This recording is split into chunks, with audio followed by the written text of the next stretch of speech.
Hi, my name's Councillor David Nicholl. I'm a local councillor of Avoncock Ward. I'm also an NHS doctor, so I understand the NHS fully. But the concern that local residents got is primarily about the draft local plan for Bromsgrove, which could see an extra 9,000 homes, potentially 500 in Stoke Prior alone where I'm standing, right outside the local GP surgery.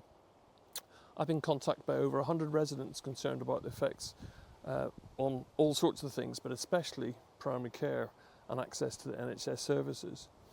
To put this in context, 9,000 homes, that's potentially 27,000 extra individuals, many of whom may be elderly or basically have extra medical needs, and this would be a huge strain on the NHS and particularly primary care. Certainly in Stoke Prior, physically, the GP surgery is not big enough to actually manage that number of patients. Is this just GPs and residents whinging? Are they all being NIMBYs?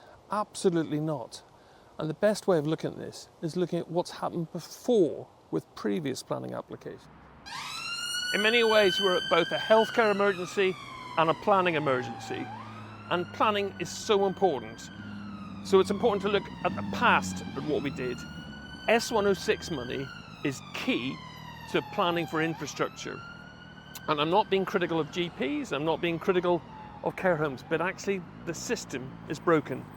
So S106 money, just to explain, is to pay for infrastructure, for schools, roads, help pay for extra GP surgeries when you have more development.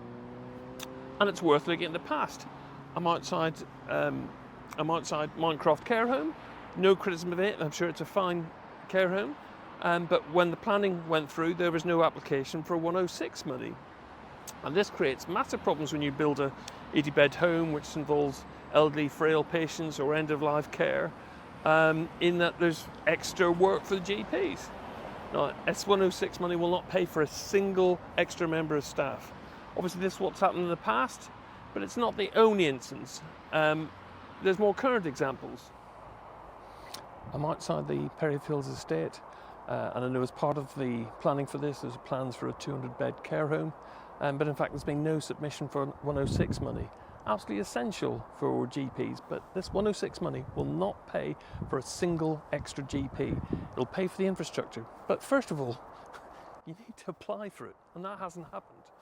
So this is what's happened already. What hope is there with the draft local plan?